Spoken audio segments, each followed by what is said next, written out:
1 out of 8 women in the United States will be diagnosed with breast cancer during her lifetime. What are the keys to longevity? It's all about nourishment of the tissues. And this is something everybody could do. We live in a toxic world. That is the reality. What could we be doing differently? There's really 3 areas of sort of remedy that we can do every day. The first is Hello, Brave friends. Welcome to the Brave Table. I'm your host, Dr. Neeta, and this is your destination, your oasis to be all things just a little bit more brave in your actions, in your relationships, and in your life. Now, what does living long mean to you? What if you were doing all of the right things and you still had to brave a medical diagnosis completely unexpected? What if your illness was the gateway to finally healing and allowing yourself to heal and receive? Well, my guest today has done all of those things and exactly that. She has been your goal-getting, type A ER doc, eldest woman in her household. She became an Ayurveda expert. She also became a traditional MD doctor born to South Asian immigrant parents. And she's none other than Dr. Avanti Kumar Singh, who is an Ayurveda wellness expert on a mission to make Ayurveda a powerful tool for modern wellness. After earning her medical degree from Rush University, she practiced as an ER physician before exploring the limitations of Western medicine. Her journey has led her to study Ayurveda, yoga therapy, energy healing, and now she's practiced for over 2 decades. Kumar Singh has shared her expertise with Fortune 500 companies, academic institutions, and medical conferences, and she has been featured in the Huffington Post, Goop, Thrive Global, and Mind Body Green. She is also the author of The Health Catalyst and hosts the Health Catalyst podcast, which is available on all major podcast platforms. She is known for single-handedly blending Western medicine with the ancient wisdom of Ayurveda to promote holistic wellness and longevity. As a former ER physician, she now focuses on integrative medicine, teaching others how to reduce inflammation and enhance cellular repair for her optimal health. She shares her expertise through her podcast and her newest book, which we dive really deep, called The Longevity Formula. In this episode, we talk all things longevity, all things biohacking in terms of the ancient 5,000-year approach of Ayurveda, as well as her own personal journey as a mama of 2 being diagnosed with breast cancer last year and what it has done in also questioning what she really needed to hear, what she really needed to heal in herself, and how that is now transmuted in her newest book. So you are going to get so much value out of this. This is such a powerful episode for anyone who is a mother, for anyone who's a daughter, for anyone who strives this idea of traditional or conventional success, has checked off all of the traditional boxes, and at the end of the day, falls sick, succumbs to burnout, or loses themselves in the process.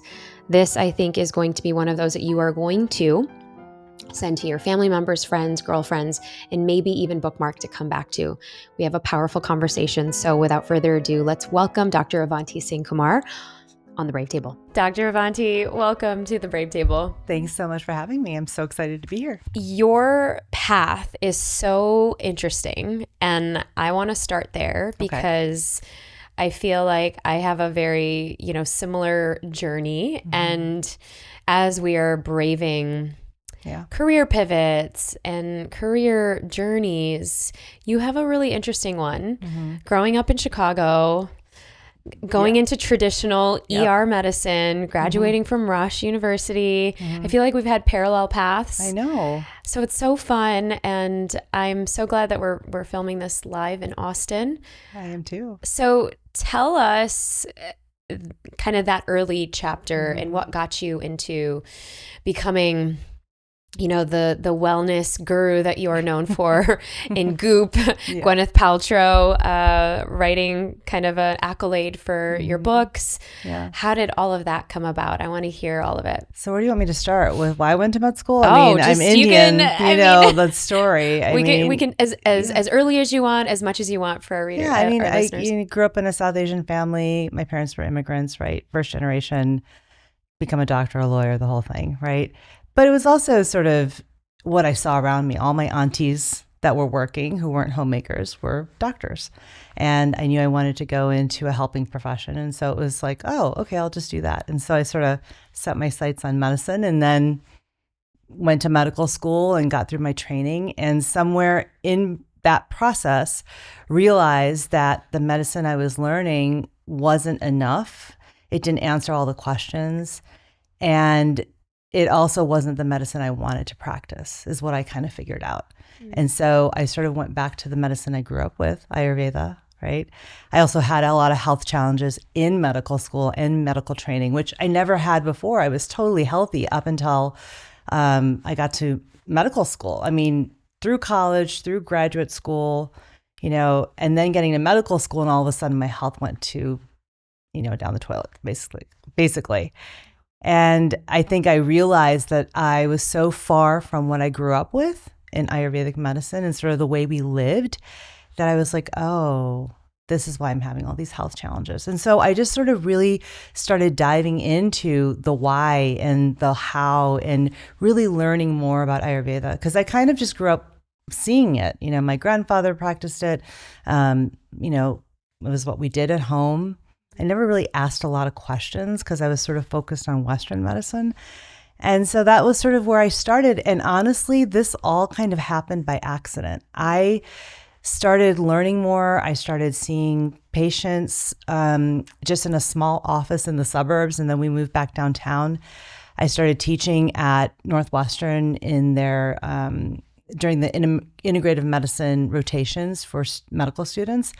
And one thing just led to the next. And suddenly people were like, have you written a book? Wow. And I was like, oh, no, you should, and one thing just led to another. It's so amazing to see that,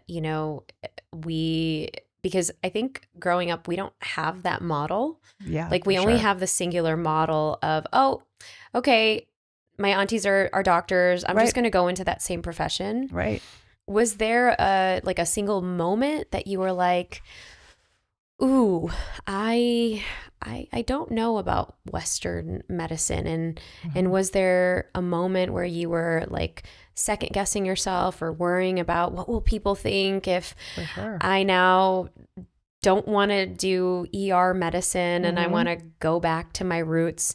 Because now there's a lot of praise around Ayurveda. I think it's now finally it's getting its day, which congratulations, it's so great. But I think, back then when you started doing this 15 plus years ago, it wasn't that. And you only had to go to India, or you were going to California to embrace a lot of that. So was there a singular moment? There was. I mean, I actually wrote about it in my first book. And, it was this sort of scene of, waking up on a gurney. I was taking a nap in one of the ER bays, waiting for the next flood of patients to come through, looking at the ceiling. And I realized I had seen like maybe 20 patients, and I couldn't remember anybody's name. I couldn't remember what anybody looked like. I couldn't remember why they came in or where, what they ended up having and where I sent them. I was so out of touch with my life and with myself. Like I couldn't remember anything. And I was like, this is not right. And it was sort of at that moment that I realized something has got to change. Plus my health was not well. Like I was not doing well. I was anxious. I was depressed. I was 20 pounds overweight. I had plantar fasciitis in both feet, stomach aches, headaches, right? You name it, I had it. And I think it was just that moment that I realized I have got to do something to change, or I am not going to do well. I'm not going to be alive. I was really worried about my state of mind, my health, my wellness. And I think when I couldn't connect to the patients, to the work I was doing anymore, that was the moment that I said, okay, something has got to change. And that was sort of the way I started getting back to myself. I went back to what I grew up with. I slowly incorporated all of the Ayurvedic practices I grew up with, and suddenly I found myself again. Did you start to heal? I did. All of those ailments? Mm-hmm. Wow. Totally. And then were you like, oh my gosh, this really works? Yeah, absolutely. And I was like, oh, yeah, this does work. And, I also have these, memories of all through my medical training, always saying, oh my gosh, that's like Ayurveda. Everything we would learn, I was like, oh, I see Ayurveda in that. And I really realized that, Ayurveda is the mother of all healing. It actually is where all of their healing systems come from. Traditional Chinese medicine has its roots in Ayurveda. Western medicine has its roots in Ayurveda. And as I did more and more research and learned more and more, I was like, oh, this is why it's so powerful. And why do you think now Ayurveda is having its day? Can you talk to us about how old and ancient is the wisdom of Ayurveda? I mean, it's 5,000 years old. It is the oldest healing system we know. I think that it's having its day for a couple of reasons. It's a sister science of yoga.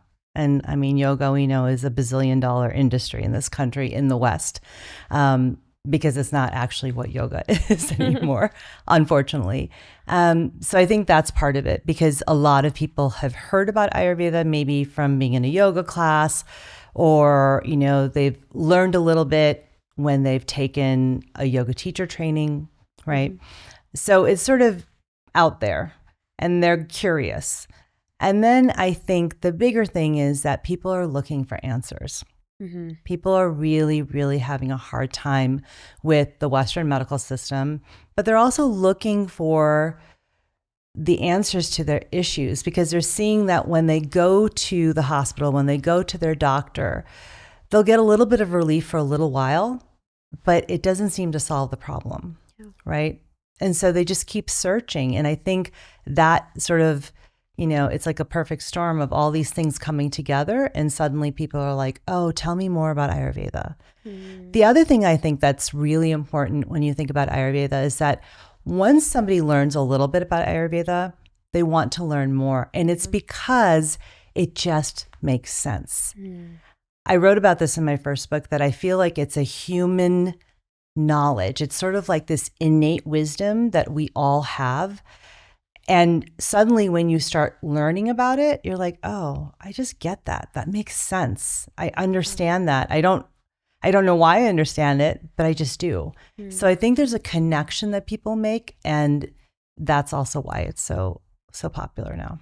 So your newest book, The Longevity Formula, and Unlocking Ancient Ayurvedic Secrets for Modern Wellness. So what do you define as modern wellness, and why is it so important for us to now think of going back to our roots? That's an interesting way of asking the question, modern wellness. I think it's this understanding that we have all the technology and science of modern day medicine, of Western medicine, but we also have all this ancient wisdom that we are now proving with all the science that we have. And that's really sort of what I wrote about in this book, is sort of that marriage of the two, because everything that we've been doing for 5,000 years, we have all the proof now. We have all the data, all the science, all the questions that the Western mind wants to know. Why does it work? Show me the proof. Right. We have it. And so it validates all these things we've been doing for 5,000 years, which we know work because we've been doing them for 5,000 years. And, all of our elders live into their 90s and beyond with vibrant health because they practice all of these things that we've been doing for 5,000 years. So they know something about longevity that we're now studying in Western science. So I think modern wellness is sort of that bringing together of that ancient wisdom that's been practiced for centuries and the science that we have that proves it. Yeah. What's coming to mind is there is that newest Netflix series, the Dan Buettner's the Living to 100, and kind of where he did this whole bit on visiting the blue zones of the world. Right. And my husband and I, we were talking about it, and he's like, I wonder why India isn't on there, because you would think that in almost every single Indian household, that there is a ba or a dadi or a nani that's living to 100. Totally. We all have that. And I know you talk about this in the book. So can you unpack what are the keys to longevity, and and what can the average person do today that can really help in their longevity? Yes, absolutely. I can talk about that. Let me go back a couple steps though before I go into sort of what you can do, because I think it's really important to have the context and sort of the understanding of the why. From an Ayurvedic standpoint, when you talk about longevity, what we're talking about is nourishing the tissues. There's 7 tissue layers according to Ayurveda, right? And it's all about nourishment of the tissues. Now, from a Western standpoint, that equates to this idea of decreasing the accumulation of cellular damage.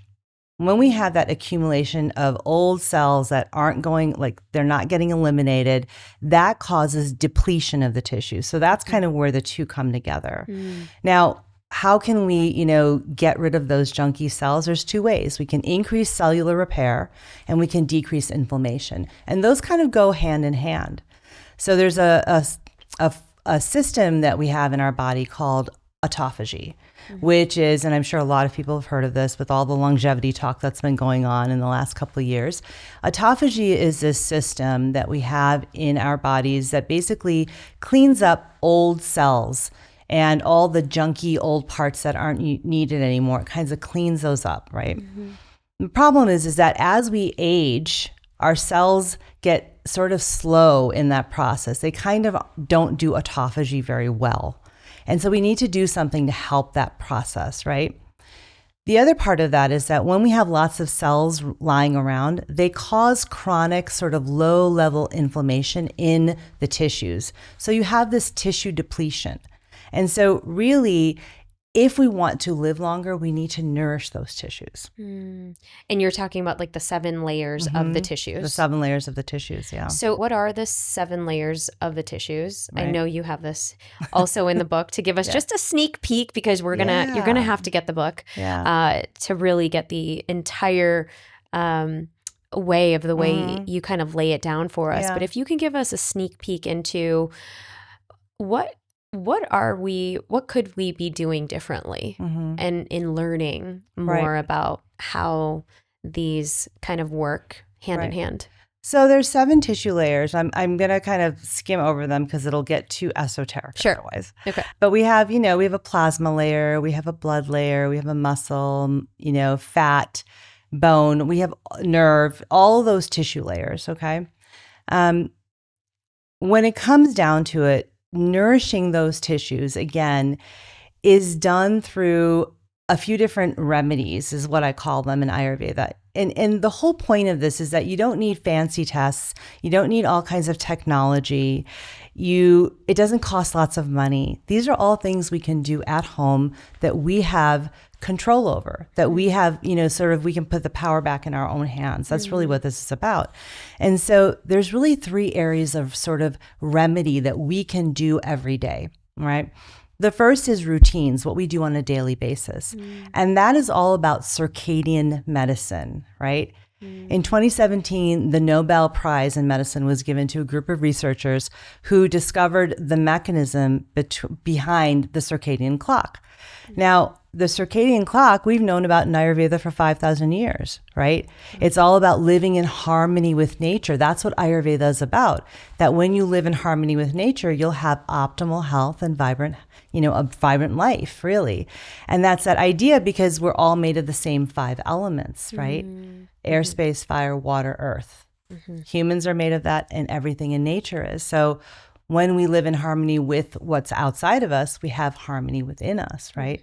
And that means living with the cycle of the sun, the path of the sun through the sky every day, and also seasonally and yearly and time of life. I mean, there's so many layers to that. Right. But really, Ayurveda has this clock, the Ayurvedic clock, which is sort of the original circadian clock, right? Mm-hmm.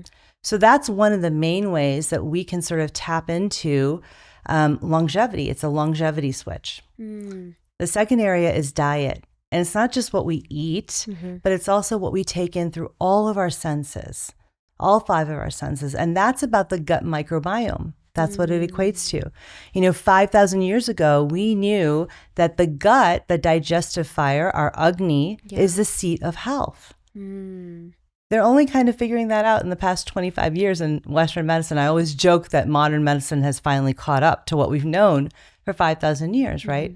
If you go to an Ayurvedic practitioner, the first thing they're doing is trying to assess the state of your digestion because they know that health starts in the digestion, in the digestive fire. Can you give us some examples of that? Because I think that, there's so many things that we grew up with like, okay, eat your breakfast right in the morning as the sun rises because that's when, your Agni is at its peak. Don't eat from my husband is Jane, but don't eat your last meal after sundown. Yes, and so they're very, kind of strict with that. Right. And there's a lot of things that is also kind of similar to, Western medicine or the intermittent fasting. Sure. And so can you talk a little bit about that? Yeah, absolutely. So, I mean, as far as, diet goes, specifically with eating patterns, if you want to talk about that, the middle of the day is actually the best time to eat your largest and most difficult to digest meal is in the middle of the day. Your Agni is actually its highest because that's when the sun is the highest in the sky. The morning and the evening, it kind of is a little bit lower. And so you want to eat lighter. You want to eat easier to digest foods in the morning and the evening. And you should never eat after sundown, right? I'm also Jane, so I know that. That's something we do, right? But that actually makes a lot of sense because as the day goes on, our body, needs to start relaxing. It's going into cleanup mode. If we keep putting new stuff in that it needs to process, it never has time to clean up. Right. And so we've known in Ayurveda for 5,000 years, that circadian rhythms, that living in harmony with nature is so important for our bodies, really because it alters the gut microbiome, but it's also about the hormones that are released, right? And so, both the routines that we do on a daily basis, that circadian medicine actually aligns with the gut microbiome. They all work together, right? And the third area of remedy that I want to just tell you about is really the idea of meditation, yoga, breath work. It's all about vagal stimulation, right? Shifting into a parasympathetic response. Because we know that pretty much every chronic illness is linked to stress and stressors. And, we were not designed to be in a stress response 24/7, right? That high school biology picture that we all saw, the caveman running away from the tiger. That was to teach us about the sympathetic nervous system, right? The problem is in a modern world, we are running from the tiger 24/7. We weren't designed to do that. And that has downstream effects of just completely screwing up all of our hormones, which can lead to all kinds of issues. So when I talk about longevity from an Ayurvedic perspective, if we can tap into these remedies, we can actually increase our health span to equal our lifespan. And I know that you have recently gone through your own health journey. I would love for you to share a little bit about that and how has Ayurveda played a role into now everything you're talking about in this second book on longevity. Yeah. So, 3 months into writing this book, I got a diagnosis of breast cancer out of nowhere. It was February of 2023. I don't have any genetic factors. I have no family history. Came out of nowhere. And I will tell you, I was really pissed off because I was like, are you kidding me? I have lived an Ayurvedic lifestyle my entire life. I am a doctor. I am just trying to do this work in the world and help people, and I get breast cancer. Wow. And, it wasn't until I got through the whole treatment that I really sort of understood the reason this all happened, which is to teach me a lesson, to help me with the work that I'm doing. I really do believe that. It was really hard because I felt a little bit like a fraud in a way, because I was like, oh, I've been living this Ayurvedic lifestyle. This is what I teach. And now I end up with a breast cancer diagnosis. It's a hard thing to swallow of like, what have I been doing all this for? Right. But what I realized is that, we live in a toxic world. That is the reality. Toxic from every perspective. You can talk about politics, the environment, but also from a health perspective, right? And the reality is that unless you're going to isolate yourself and sort of wrap yourself in bubble wrap and put yourself in a corner, you are going to be exposed to toxins. It doesn't matter how sort of clean of a life you're trying to live, right?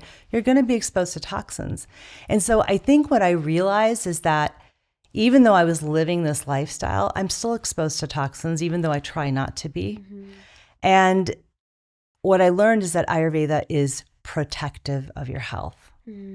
Because what I experienced was that from the day I was diagnosed until the day I took my last radiation treatment was exactly 7 months. That doesn't happen very often. So actually my treatment time was only 6 months. Wow. I did 8 rounds of chemotherapy, pretty intensive, 2 weeks apart. 4 weeks later, I had a double mastectomy. 4 weeks later, I did radiation, 15 treatments. I had no treatment delays. I had every complication you can think of. I was nauseous. I had vomiting. I had to get IV fluids. I had to go blood transfusions. I had an infection. I was hospitalized, all the things, but I never had a treatment delay. And I really attribute that to the fact that Ayurveda is protective. Everything I had been doing up until that point protected me. It made me more resilient so that I would bounce back from each treatment, from each thing faster. And because of obviously your training in ER medicine, you're already a doctor, you're already practicing this. I wanted to kind of even double click on, just the emotional, like the emotionality that you were going through, because you also have 2 kids and your husband, you have this beautiful practice. How were you able to, express and release the, a lot of times we have the grief around a diagnosis, or even the rage around, like, I'm living this really clean life. I'm teaching this to people. What was some of the things that supported you emotionally and mentally, even kind of obviously in tandem with the Ayurvedic lifestyle that you had? Okay, I'm not gonna cry. It was probably the biggest learning I had. When I first got my diagnosis, I canceled everything, like literally canceled everything. And I realized I was like sort of like opting out of life for a little while. I was really angry, really upset, and I was sort of confused, didn't know what I was going to do. I also was sort of like, how am I going to approach my treatment? And I really had to sit with that and decide. And I took a very integrative approach. So I did all of the Western medicine, but I did everything else too. I had an integrative oncologist. I had all my friends. I called in all of my favors from everybody I could to just get the advice of what to do. But even then, I realized that I could not go it alone. I have lived most of my life just sort of pushing, getting through everything. I think it's also part of being South Asian, first generation. I'm the elder child, the elder daughter of 2. I've always sort of just done what I need to do, just muscle through everything. And I think I realized that this was a time I was not going to be able to muscle through it. And I really had to sit for a couple of weeks before I started treatment. Like when I got diagnosis, I pretty much had every test you can think of in 3 weeks, more than I think I've had ever in my life. I've ordered them hundreds and thousands of times for other patients, but never had them myself. And during that time, being a patient on the other side, I went through a lot of grief. I went through a lot of anger. And I really had to think about, okay, how am I going to actually get through this? And I realized I had to depend on others because I've always been the person who's given to everyone else. I hold that role in my family. You're saying yes because like this is this is what a lot of us do who are South Asian women, right? We hold everything together for everybody else. We take care of our families, our parents, our siblings, our friends. Isn't the spiritual sense or like the Chinese medicine sense of the breast, we're getting nourished. And so then we're not able to nourish ourselves. Exactly. Hence where the diagnosis is. And so how is that reframe for you, knowing what you know about Chinese medicine and Ayurveda? Yeah. It was sort of like, if you're going to learn the lesson, because this symptom is showing up for some reason, right? I always teach that. Every symptom is showing up to teach you something, to give you information, right? And so it's up to you to become aware and understand, okay, well, what is the message here? Wow. Not that you can necessarily get rid of it or cure it or anything like that, but I think it's also coming to peace with it and learning how to live with it and the message it's giving you. And so I had to take my own advice of like, what is this message? What's a breast cancer diagnosis? What's the reason for that? And I realized it was for me to take a step back and realize that I also have to allow other people to take care of me. I think probably the most humbling experience was my younger sister and my husband decided to, create a WhatsApp group, and they invited all our friends and family from all over the world and all our friends, to join in the group, and then they would give updates so that they were sort of very protective of me. You weren't in the group, or were you? I was in the group, but they were very protective of me in the sense of they wanted everyone to be able to know what was going on without texting me and calling me and all that kind of stuff all the time. And so they created this group, and I have to tell you, I didn't know what to expect. It was like the day before I started my first chemo treatment. There were like 300 people in this group. Wow. Who just joined, and people were sending it to other people. And the number of messages I would get, because, they would post, Kanwar and Anjali would post, okay, chemotherapy 1, we're going to the hospital. I mean, there would be 300 messages. The amount of love. And I mean, these were people from all times of my life, from childhood through college and medical school and after. I mean, I was just like, some of these people I hadn't connected with in years. Wow. And they're on this WhatsApp group just pouring love into me. And it was the most humbling sort of transformative experience to have that in that way. I was so I still am overwhelmed by it. And I think that was the message, was like, you have to allow other people to take care of you so that you can do more of what you're supposed to do in the world. What's coming up for me in your beautiful share, thank you for being so vulnerable. I think that for a lot of South Asian elder women, it's like in our blood, in our bones. And not even just for South Asian, but just women in general, that it's so hard for us to receive.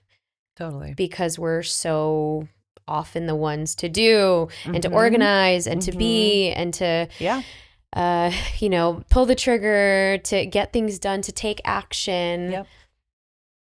And then, then there's a diagnosis. And then it's almost forcing you to also, drink from the well, allowed to be supported, allowed to be nourished, because you're nourishing everyone else. Right. And you're nourishing everyone else is emptying your cup. What do you say to that now, having been on the other side of the receivership?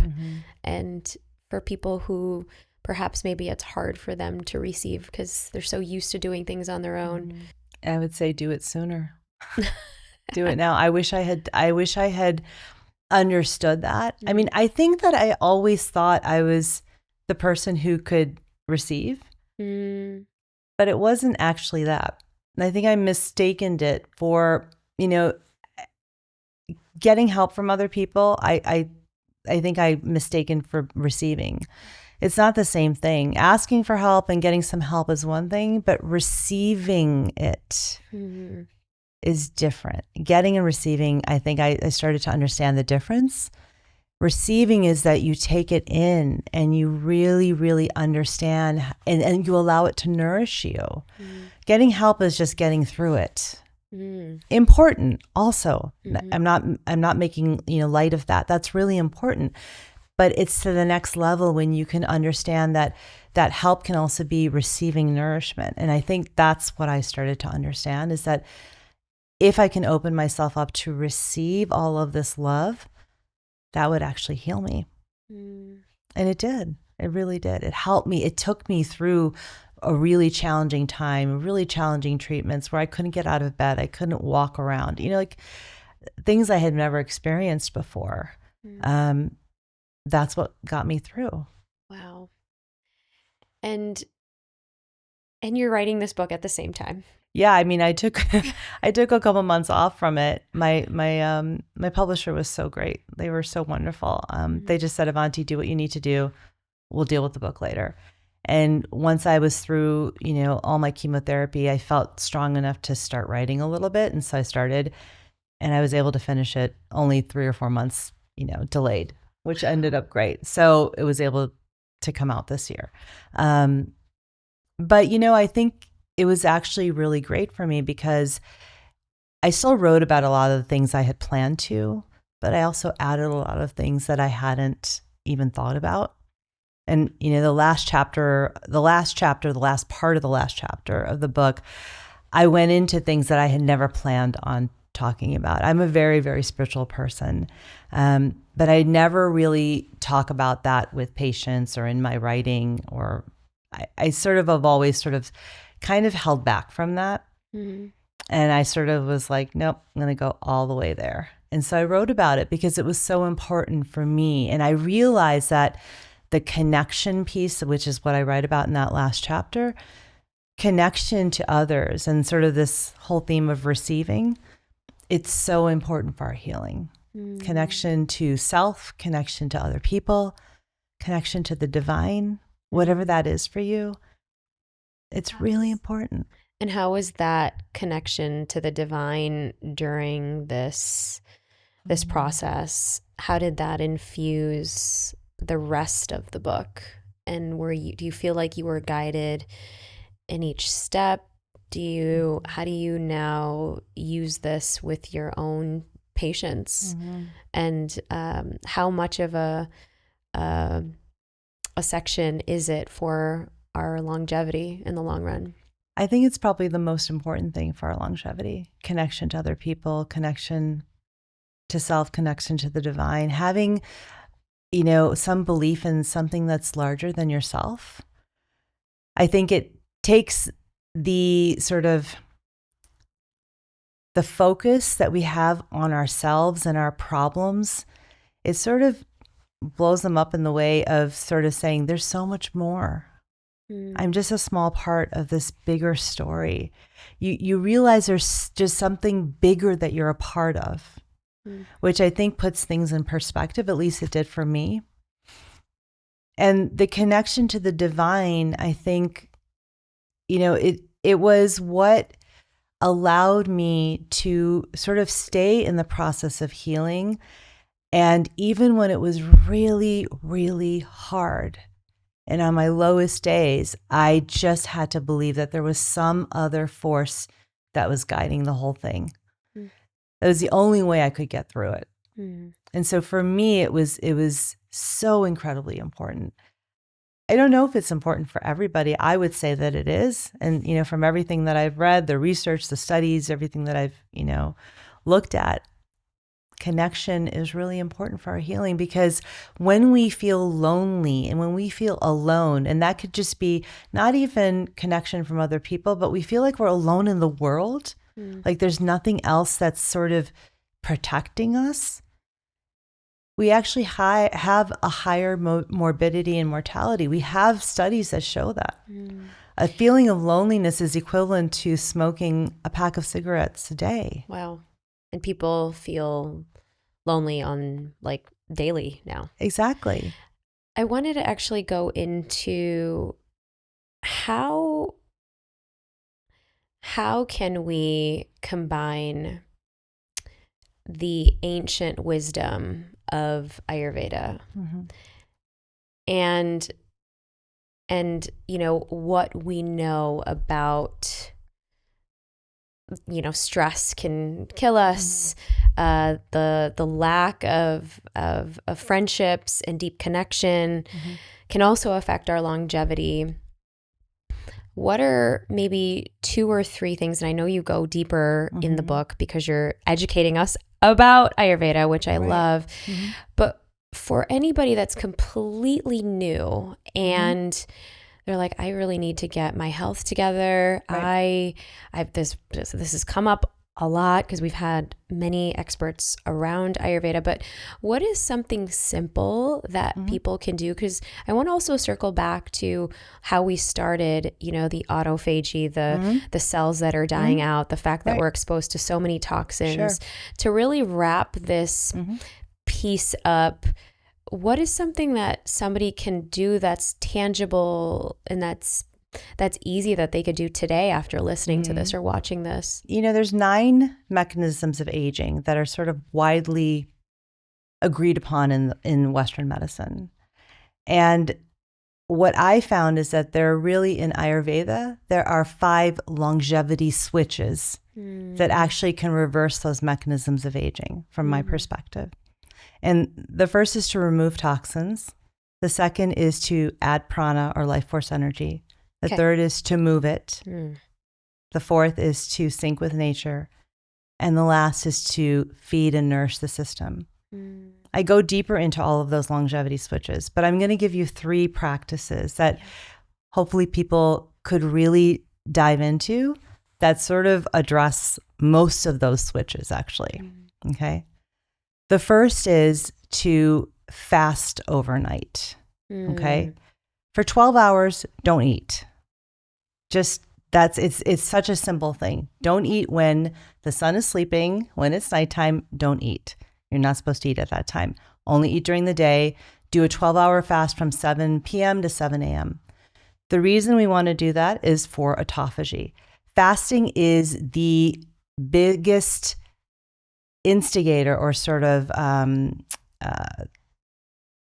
it's the reason that autophagy will reset every day. So you want to stimulate autophagy daily by fasting overnight. So right there, you are helping the cleanup of all those old cells, getting rid of them and decreasing inflammation. And are you drinking anything with it, or just like no food at all? No food. You can drink water. You can have some herbal tea, but you're not eating any food. Now, and is there a reason why? Because I think a lot of times in our traditions, there's many rituals and celebrations where you are fasting. And I feel like in a lot of the cultures around the world, we have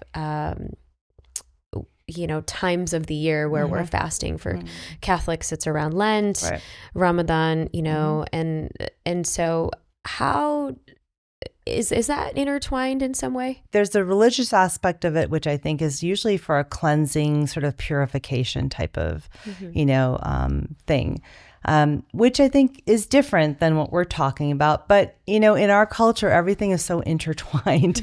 And so, many of the practices that we do for religious reasons and spiritual reasons are also, there's medicinal reasons for that. And so I don't know that I know the answer exactly to that, but I think that they are a little bit different, but connected in a way. But the 12-hour fast, that's something we should just be doing every day regardless of whether it's a holiday or a special celebration, every night. I think the fasts maybe that you're talking about are a little bit longer. They might be a 24-hour fast or, for a few days around a festival of some kind, which I think is more for purification. Okay. But what I'm talking about is really a 12-hour fast every night. And this is something everybody could do. Everybody should be doing it. Yeah. Okay. 12 hours, you just don't eat after dinner until you wake up in the morning. Now, is it, for all of my girlies in the room, is it different for when, we are childbearing, pregnant, or on our periods, or, have conditions? Yeah, absolutely. And so, this is in general. If you have a special medical condition, absolutely, you need to make sure that you check with your doctor. If you are pregnant, if you're nursing, absolutely, that's not the time of life to be fasting.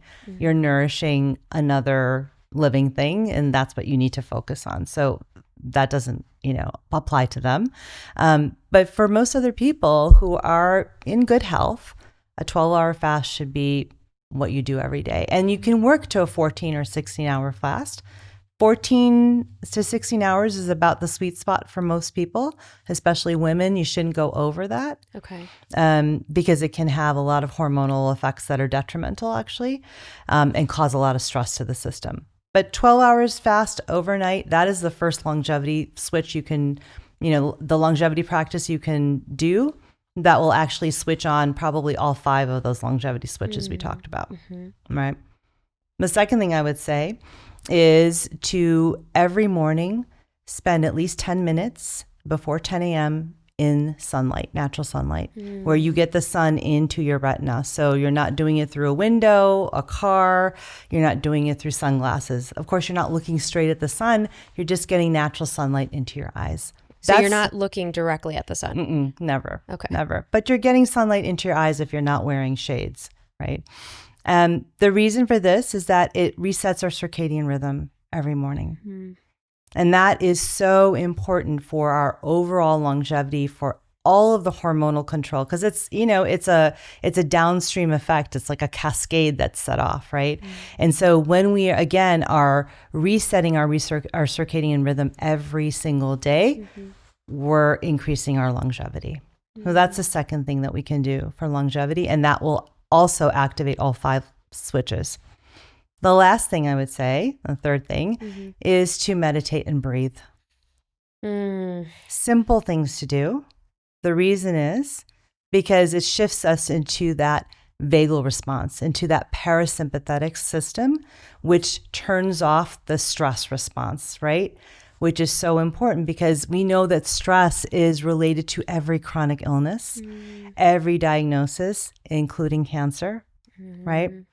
And so we need to learn how to get into that relaxed state every day.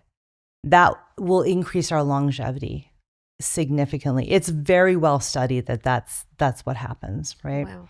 So simple things, meditation is 1 to 3 minutes. And meditating is all about having a point of focus. So it could be a mantra, it could be a guided imagery, it could be your breath, it could be movement, right? Any of those things, anything that you can bring a point of focus. So that's why people, when they run or swim, they say it's meditative for them because they have a point of focus, right?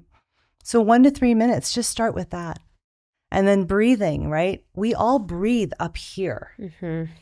Most of us, we're just breathing up here. We need to breathe into our bellies. And, you don't need to know fancy breath work, because I find that in the moment when you need to breathe, you don't remember how to do that fancy breath work right. anyway. So really, all you have to remember is that you have an inhale and an exhale.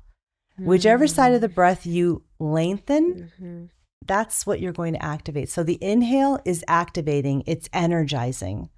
So when you need to energize, you lengthen the inhale. The exhale is relaxing. So when you need to relax and calm down, you lengthen the exhale. So really, when we're talking about longevity switches, you want to really sort of lean into lengthening your exhale to calm yourself down. So just to recap, so when you want to increase your parasympathetic or the relaxation response. So maybe it's inhaling for 3 and then exhaling for what, 8? Yeah. 6, 4, anything longer than 3. And how many times do you want us to do that? A couple of times, maybe 4 or 5 times till you'll feel a shift. If you're really aware of what you're doing, you will feel the shift. You'll be like, and all of a sudden your whole body will relax. You'll be like, just drop. Yeah. You're so right. I think that so often we're just, we're in that kind of like beta state of our brain, and we're just go, go, go, go, go. And it's so easy to say, okay, we're going to add our breath work, etc. And then we forget, and we're just breathing into our chest. Yeah. And so I love that. I mean, you have shared so many gems of wisdom. I think this book is phenomenal. Anything else that you want to leave for our audience? And what is one of the takeaways that you hope that readers will have for this book? I hope that people will understand that, these practices, they are protective of your health, not for 5 years from now, not for 3 weeks from now. They're protective today, every day. And that's the reason to do them, because so many times we think, oh, that meditation, I'll skip it. Oh, I don't need to do that breath work.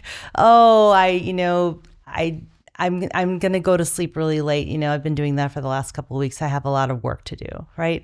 We kind of blow off these practices that are really, really helpful, and it really protects our health. And so I just want people to really, really understand that all of these small things protect us. They make us more resilient, because when we are faced with a diagnosis, because most of us will be, unfortunately. It's a crazy stat that I read, like 1 out of 2 will face a cancer diagnosis. 1 out of 8 women in the United States will be diagnosed with breast cancer during her lifetime. Wow.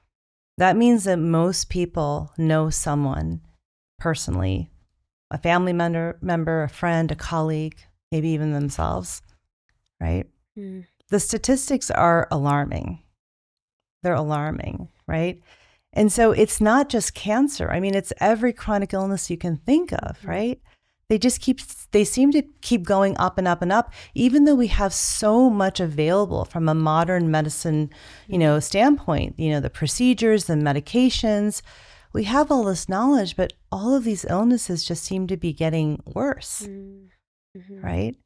So as we get into our final round, our spill the chai section, where can we get a hold of you? Where can we get a hold of the book? You can just go to my website, avantikumarsingh.com. Everything's on there. I'm on Instagram a lot. I have a podcast, which I hope you'll come on. Yes, of course. We're definitely going to be. Yes. And we're going to link it in the show notes as well, your podcast. Yeah. You have been such a joy to listen to. I feel like you have so much wisdom, and there is such a breath of fresh air when somebody has been through the fire as you have, in the most literal way, to come out and have such a beautiful essence. And thank you. And I think your mission is just so bold, and I am so excited for so many people to grab a hold of your book, because I think that this is the time. There's so many people that are struggling with some sort of chronic illness, and this is a topic that's so close to my heart. It's one of the reasons why I geek out in wellness, because of my own upbringing. And so thank you for the mission, your work. Thank you. All right. So as we get into our spill the chai round, just a few questions. You can answer it as short as you want, long as you want. Absolutely. Favorite Ayurvedic practice? Oh, that's hard. That maybe is underrated, or people take for granted, or may not know of. I would say probably doing Abhyanga, self-oil massage. It's so nourishing. It calms the nervous system. I love doing it. Okay. I have to ask you this as well. Yeah. Is it green coffee enema? Green coffee enemas or colonics or none of the above? I've never done either. Okay. Okay. I feel like that's I've heard of that. Yeah. That in the Ayurvedic realms in India. Favorite morning routine? Making my coffee. What's your favorite? Do you have a... I make a latte at home. Okay. With almond milk. It's my favorite thing to do. So no chai. Wow. All right. Well, I have chai later in the day, usually. Okay. In the afternoon. So you do have chai. Yeah, I'll make chai in the afternoon. Okay. Favorite parenting hack now that you have two 20-year-olds. 20-year-olds. You know, I think it's to live your values, live what you know to be true, because they're always watching. Are they as into Ayurveda and their health as you and your family? They are now. Yeah. I had my daughter Isha a few days ago said to me, "Mom, I actually use all the things I learned from you." I was like, can I record that? That's the biggest testimonial, the biggest case study. Yeah, she's 23. So like for her to say that, it's like, amazing. Wow, okay, I did something right. That's amazing. Yeah. What does it mean to be brave? To be brave is to show up fully as yourself, all parts of yourself, and to be vulnerable so other people can be vulnerable too. I think it's a big gift to give to other people. Yeah. And one word that describes this season of life. Can I use 2 words? Sure. 0 Fs. Yes, queen. I love that. And year of yes. Oh, definitely. year of yes. Yeah. I love that. Thank you so much for pouring into our community. And thank you. I think this book is just going to be so monumental, and what a way to begin the new year. So thank you so much for having me. Until next time on The Brave Table. Welcome back to the other side. Wow, what a heartfelt episode. If this has inspired you in any way, I want you to run and go and grab Dr. Avanti's book, The Longevity Formula. You can get it on Amazon, but definitely go to her website because I know she is spilling some amazing, juicy bonuses for you. And you can go to AvantiKumarSingh.com. I will also link it in the show notes. I will also link our podcast together on her podcast in our show notes, as well as where you can connect with her on Instagram. I just fell in love with the way that she carries herself as a mama, and she's definitely way ahead of the game, having 2 20-year-olds, and you can see her whole journey of healing through her breast cancer diagnosis on IG, as well as how she's been able to alchemize and integrate all of this within her now newest book. And so definitely connect with her there. If you're curious about braving your own health journey and making the shifts and changes using the principles of Ayurveda, the oldest science in the world, I've linked 3 additional episodes where you can get your learn on.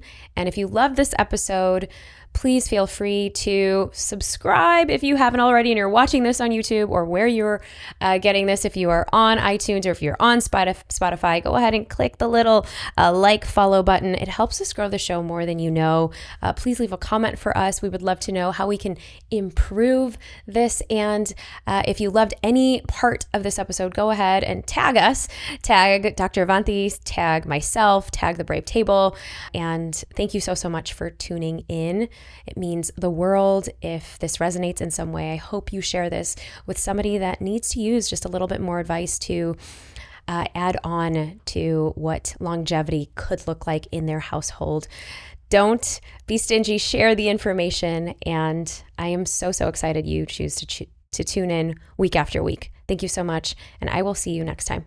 Oh, you enjoyed that little taste of bravery?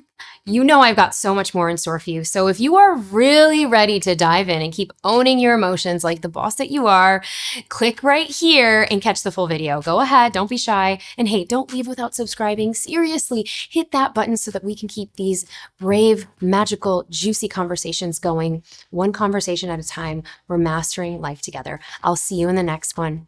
Keep shining.